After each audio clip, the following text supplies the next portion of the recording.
एक बहुत बड़ा घर था। उस घर में आत्माओं का वास था, इसलिए उस घर में न कोई रहता था।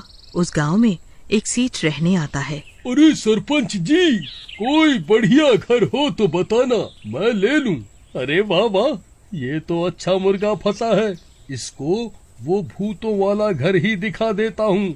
ये तो यहाँ नया है, इसे क्या पता इस घर की कहानी के बारे में। हाँ भाई, क्यों नहीं। एक घर बहुत ही अच्छा है और खुला खुला भी है, पर थोड़ी कीमत ज्यादा है उसकी, क्योंकि गांव का सबसे बड़ा घर वही है।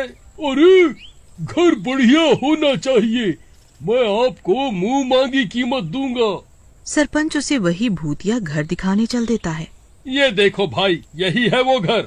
सेठ उस घर के अंदर जाकर देखता है और उसे वो घर बहुत ही पसंद आता है और वो सरपंच को मुंह मांगी कीमत देकर उसे खरीद लेता है।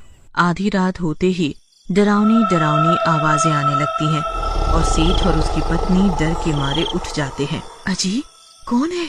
कौन है? कौन है? अजी, मुझे बहुत डर लग रहा है। अरे कुछ नहीं है, बाहर बारिश का मौसम बना हुआ है, इसलिए हवाएं चल रही हैं, और कुछ नहीं। नहीं, कौन हो तुम? अजी देखिए, वो पंखे से किसी की लाश लटक रही है। अरे मुझे तो कुछ नहीं नजर आ रहा। सो जाओ, नया घर है तो तुम्हें वहम हो रहा है। इतना बोलकर सेठ सो जाता है, लेकिन विमला को सारी रात नींद नहीं आती और वो डरी सहमी बैठी रहती है। अगली सुबह। अरे बहन जी नमस्ते, आप कल ही यहाँ रहने आए हो ना? आप तो बड़े बहादुर निकले जो ये घर खरीद लिया। क्यों? आप ऐसा क्यों कह रही हैं? तभी सरपंच वहाँ से गुजर रहा होता है और उनकी बातें सुन लेता है। अरे नहीं नहीं, कुछ नहीं, ये घर बहुत बड़ा और महंगा है ना, इसलिए ये ऐसा कह रही हैं। अरे ये कौन रो रहा है? अजी उठिए, उठिए ना, उठिए। देखिए ये कैसी अजीब सी रोने की आवाजें आ रही है। पक्का इस घर में कुछ है। अरे यार, तुम्हें कोई काम तो है नहीं, पूरा दिन खुद तो सो लेती हो और रात में तुम्हें तुम्हारी सहेलियां दिखाई देने लगती हैं। मैं तो थका हारा होता हूँ, मुझे तो सोने दिया करो। नहीं जी, वो देखो, पंखे से औरत की लाश लटकी हुई है। आओ, आओ मेरे पास आओ, तुम मेरे घर में रहने कैसे आ गए? विमला बहुत डर जाती है। तूने मेरा घर कैसे खरीद लिया? ये सिर्फ मेरा घर है, चला जा यहाँ से। अरे ये क्या है? तुम कौन हो भाई? ये मेरा घर है, मैंने इसको मुंह मांगी कीमत देकर खरीदा है। चला जाओ यहाँ से, नहीं तो तुम दोनों जिंदा नहीं बचोगे। अरे जा जा, मैं नहीं डरता, तुम हो कौन? इतना बोलते ही उस आदमी और औरत के पूरे परिवार वालों की लाशें भी सेठ और विमला को रस्सी से लटकते हुए दिखाई देने लगती है और वो उनके बिस्तर के चारों तरफ लटक रहे होते हैं। वो लाशें लटकती हुई बहुत ही डरावनी लग रही होती हैं। सेठ और विमला उन्हें देखकर बहुत डर जाते हैं। भाई, तुम इतने सारे भूत कहाँ से आ गए हो? मुझे माफ कर दो, मुझे नहीं पता था, मुझे तो सरपंच ने ये घर बेचा है, मुझे छोड़ दो।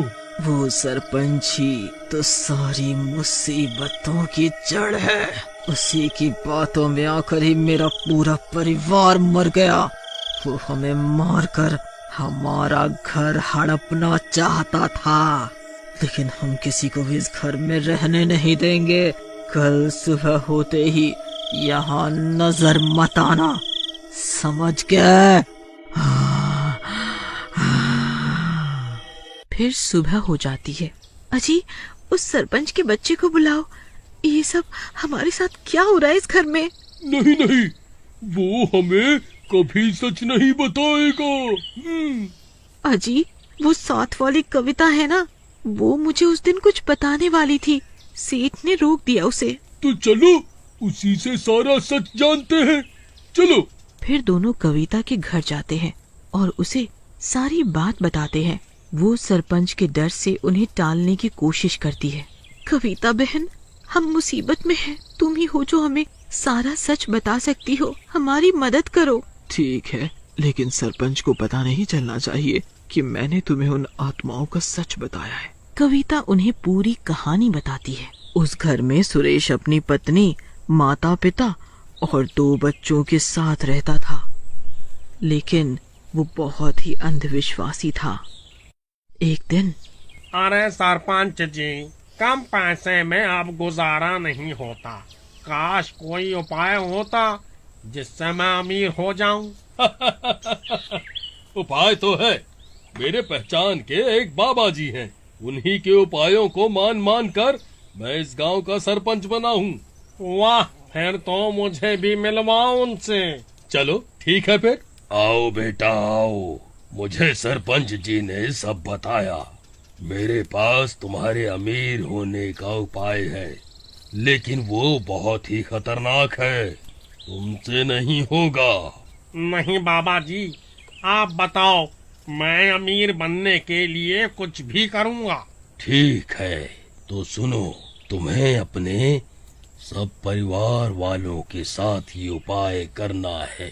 तुम सबके मुंह को कपड़े से ढक लेना और रस्सियां बांधकर खुद को फांसी लगा लेना और भगवान का नाम लेते रहना। डरो नहीं, तुम मरोगे नहीं।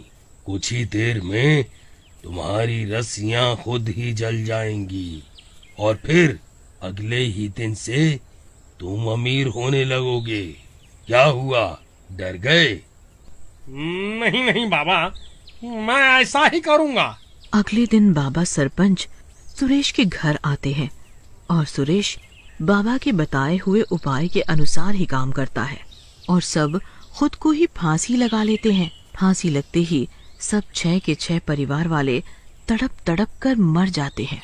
ये है पूरा सच। तभी से उन 6 के 6 परिवार वालों की आत्मा उस घर में रहती है और उनके मरने के बाद सरपंच ने और उस बाबा ने उनके घर पे कब्जा कर लिया था। डर के मारे कोई गांव वाला सरपंच के खिलाफ नहीं बोलता।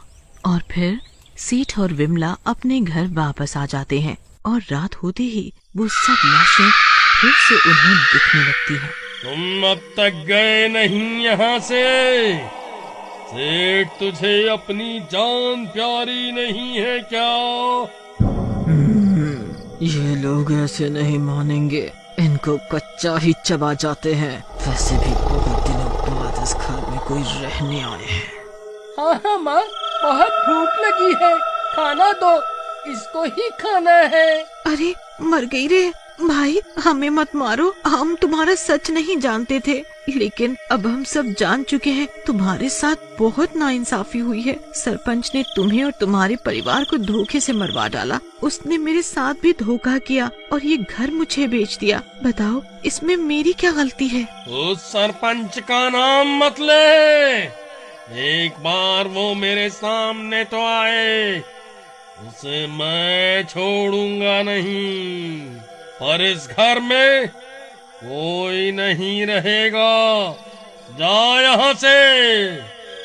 भूत भाई, इसमें हमारा तो कोई कसूर नहीं है। अब आप जो कहेंगे हम वैसा ही करेंगे, पर हमें इस घर से मत निकालो। हमने पूरे जीवन की जमा पूंजी इस घर में लगा दी है। हम कहाँ जाएंगे अब?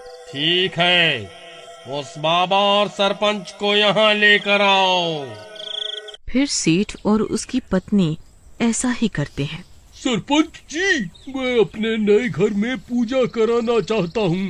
आप किसी बाबा को जानते हैं? मैं अच्छी दक्षिणा दूंगा उन्हें। और उनके घर में आते ही डरावनी आवाजें आने लगती हैं और सुरेश और उसका पूरा परिवार भूत बना हुआ बाबा के सामने प्रकट हो जाता है और बाबा और सरपंच को चारों ओर से घेर लेता है।